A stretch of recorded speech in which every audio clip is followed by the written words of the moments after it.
Fileless threat detection. In this video, we demonstrate how Kaspersky Endpoint Security for Business detects fileless ransomware used in targeted attacks. Fileless threats are those that don't store their bodies directly onto a disk. Ransomware is a form of malware that encrypts the user's data on the disk and demands a ransom to restore it. Fileless malware has become a real challenge for traditional security solutions, but it can be detected through behavioral analysis, critical area scanning, and other advanced technologies deployed in Kaspersky Endpoint Security for Business. Let's start with a system where the protection is turned off. We're going to copy a malicious PowerShell command and then run it in the command line.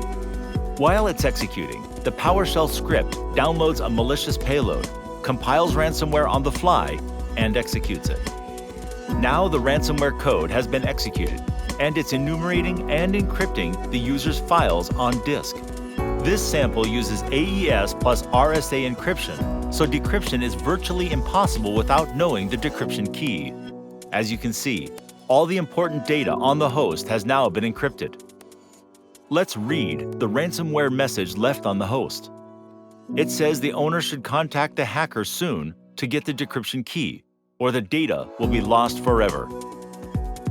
Now let's see what happens when the system is protected by Kaspersky Endpoint Security for Business. Let's just check what version of the product is running.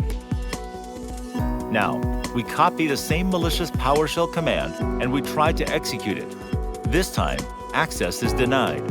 The malicious script was blocked by our product, using behavioral analysis and expert analysis technologies. If we go to the report screen, we'll see more information about the threat. Here's a description of the exploit used, showing that it was blocked by our exploit prevention module based on behavioral analysis. This means that even if this is a new piece of ransomware for which we don't yet have a signature, its malicious nature is identified and it gets blocked anyway.